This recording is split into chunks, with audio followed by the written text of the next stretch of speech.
Oke, baik. Baik pemirsa kami lanjutkan. Bang Andre, sekarang giliran Anda. Bahwa kemudian beberapa narasumber mengatakan ada tanggapan mereka ya soal kembalinya sepertinya yang paling dirasa demokrasi sesuai dengan partisipasi publik adalah yang langsung gitu. Ya begini, pro dan kontra itu hal yang luar biasa, hal yang biasa dalam demokrasi.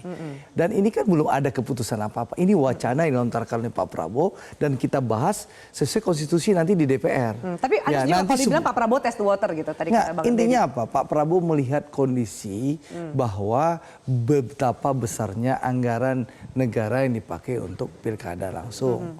Ya, sehingga beliau berpikir melihat anggaran lebih efisien, akan lebih efektif kalau kita pergunakan untuk kepentingan lain daripada kita habis-habisan untuk bayar pilkada.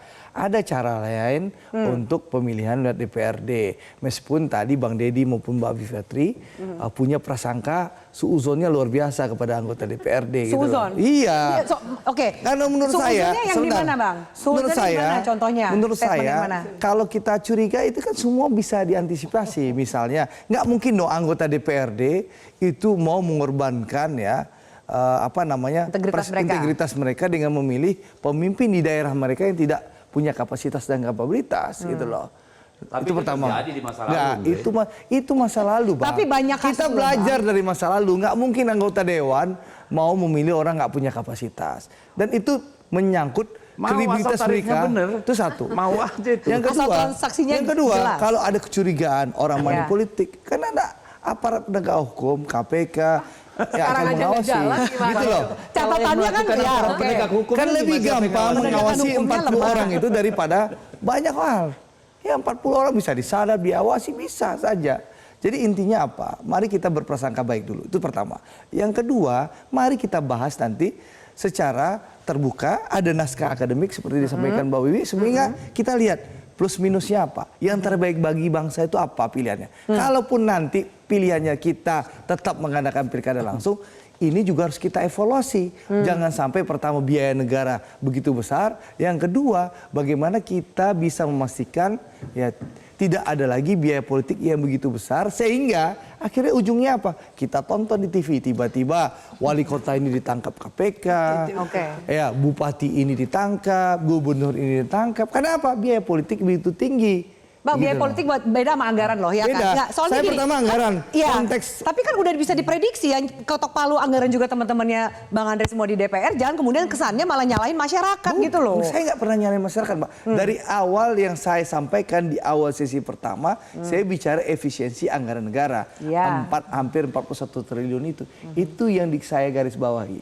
Pak Prabowo bicara itu. Bagaimana anggaran yang puluhan triliun bisa kita pakai untuk kepentingan rakyat lebih besar. Itu loh konteks Pak Prabowo. Jadi Pak Prabowo nggak bicara yang lain dong. 41 triliun itu dianggap anggaran yang besar oleh Pak Prabowo. Berapa sih angka yang kemudian wajar Mbak Bivitri? Karena kan ngomong besar kecil tapi juga nggak ada acuan angkanya. Itulah, jadi besar kecil itu kan relatif ya. Karena itu tadi dampaknya pada demokrasi apa? Soalnya kalau ngomong besar kecil, misalnya nih gaji untuk 109 menteri dan para wakil menteri aja, coba lihat dulu anggarannya berapa misalnya gitu.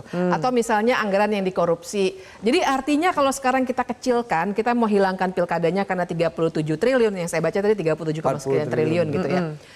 Tapi kita melupakan fakta bahwa di tempat lain juga banyak inefisiensi. Tapi yang mau kita hancurkan adalah sesuatu yang berpengaruh langsung pada demokrasi. Nah itu dan kalau bicara kapasitas, mungkin kapasitas dari segi keahlian, ya DPRD mungkin saja akan lebih hati-hati. Tapi kan kita harus berbicara bukan hanya kapasitas di bidang keilmuannya, tapi secara politik dia punya relationship nggak sama warga gitu. Dan yang juga harus kita, karena tadi Bang Andre ngomong soal suzon, sebenarnya kan kalau dalam analisis bukan suzon atau husnuzon ya, tapi pengalaman empirik kita gimana. Dan kita sudah punya itu. Waktu zaman Orde Baru juga sistemnya seperti itu.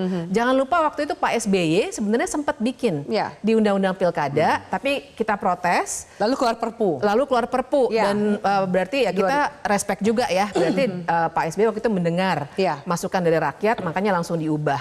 Dan artinya sudah ada kajiannya juga yang mendukung itu. Jadi bukan suzon ya, tapi data empirik yang sudah kita miliki. Pro kontra hal yang biasa, jadi bukan suzon husnuzon lah ya, kurang lebih seperti itu gitu loh. Kalau urusannya adalah menghemat anggaran, pilpres itu paling mahal. Ya udah presiden pilih DPR aja, kenapa susah-susah sampai Kenapa harus pilkada gitu? Ya udah Entar wacananya besok berubah loh Bang Deddy. Gini, Jadi, kalau dalam artian, kalau konfigurasi nggak fair. politik sekarang, apapun yang mau dilakukan pemerintah itu bisa terjadi, Mbak. Praktis kan PD Perjuangan cuma 16%. Ya, Iya. di sana udah 84%. Taruhlah Iya. ada yang keluar 1-2, apapun politik Bisa lah. itu akan bisa. Masih cukup gitu Nah, tapi kan kekuatannya. sekarang kita kembali ke akal sehat. Tadi kan dikatakan Andre, ini kan namanya kita beradu gagasan kan, beradu pandangan. Karena hanya perbenturan pandangan yang melahirkan keputusan bersama yang lebih baik gitu. Iya. Jadi kemudian kita mengkuantifikasi proses demokrasi yang esensial itu bagi negara beradab, lalu dikuantifikasi dengan harga yang keluar. Itu Iya. kan menurut saya aneh. Coba saya tanya, kemarin lu bangun IKN buat apa sih? Misalnya gitu. Kenapa nggak bangun SD aja atau jembatan di pedalaman sana? Misalnya gitu loh. Argumentasi yang Semua sama bisa. untuk Nah, pendidikan, kenapa kesehatan kita kasih gitu. sama polisi 126 triliun? Lebih dari biaya untuk kesehatan, untuk pendidikan. Oke. Kenapa? Oke. Misalnya, apakah kita dalam keadaan perang sehingga 140 triliun biaya untuk Kemenhan? Kan semua jadi bisa diperdebatkan gitu. It's not apple to apple. Oke, saya minta Gitu tanggapan loh. Bang Andre bahwa kemudian dua jawaban ini Menurut juga saya- mewakili argumentasi dari Menurut masyarakat. saya ini sederhana. Kita akan bahas secara mendetail, mendalam di Komisi 2 nanti. Seluruh pihak akan diundang. Kalau dilibatkan Komisi Ya, 2. pasti dilibatkan dong. Pak Prabowo kan Bang Deddy tahu. Orang yang sangat demokratis. Undang-undang pilkada kemarin Ya. kan satu malam Langsung. balik Nah, langsung jalan ada tol. juga ini loh traumanya publik tiba-tiba trauma. undang-undang kilat aja jadi. Itu Nah, mengantisipasi itu gimana Bang Andre? Tentu nanti ini domainnya Komisi 2. Pasti akan dibahas di Komisi 2. Bang Deddy kalau nggak tahu ya, saya tahu besok 20 Januari pindah atau enggak itu loh. Kan pilkada udah selesai, takut jadi Masih pindah. tetap nggak komisinya gitu. Nanti kan Ini Bang- kayak pengalaman kita di Komisi 6 loh Andre. Kita bahas-bahas undang-undang BUMN sampai di sana kan ketendang tuh barang. Nggak, itu abang kan tahu Jadi yang bisa nahan nggak siapa. diterima argumentasi Kalau- dievaluasi di Komisi 2? Anda bisa nggak menerima Nah, saya jawaban sepakat. dari Bang Kan Andre? rapat dengar pendapat kami terakhir dengan Kemendagri, Bawaslu, DKPP dan Iya. KPU menyepakati pada masa sidang yang akan datang kita evaluasi pilkada. Iya. Karena memang kita bersepakat semua fraksi memperbaiki paket undang-undang pemilu misalnya gitu. Tapi kan ada prosesnya gitu kan, ada tahapan-tahapannya. Nah, di proses Supaya kita ini, mendalami. di proses yang disampaikan Bang Deddy inilah semua pihak Suara akan dia- diundang, oke. akan dirangkul, akan diundang untuk didengarkan. Nanti disitulah kita memilih jalan yang terbaik, opsi yang terbaik. Setelah Oke. dari Komisi 2 nanti akan dibahas di Balek. Nanti kalau kita melakukan perubahan undang-undang, tentu ini akan dilakukan secara transparan. Karena ini menurut saya ini menyangkut hajat hidup orang banyak. Oke, Jadi baik. ini pasti saya Sebenarnya yakin. waktu baru keluar juga statement Pak Jokowi, saya dikejar wartawan, saya bilang ya nanti kita lihat draftnya dulu baru kita bahas. Kita juga belum tahu itu apakah jadi atau tidak. Tapi itu tadi kita juga ada trauma-trauma kan. Oke, tapi menurut Bang Deddy ini jadi atau enggak sama rekan di Secara DPR? Ini akan didorong ke DPR Politically, wacana ini enggak? sangat mungkin Sangat terjadi. mungkin. Sangat Kenapa? mungkin. Pertimbangan politiknya apa sangat mungkin Loh, untuk kan kemudian didorong? konfigurasi kekuatan politik di parlemen dong. Oke. Ya Kim Plus itu sekarang kan Oke. 84% apapun kalau juga semua setia. nanti Oke, Afi, baik. setelah kita bahas secara terbuka transparan, saya yakin PDI nanti di keputusan akan bersama-sama mengambil keputusan.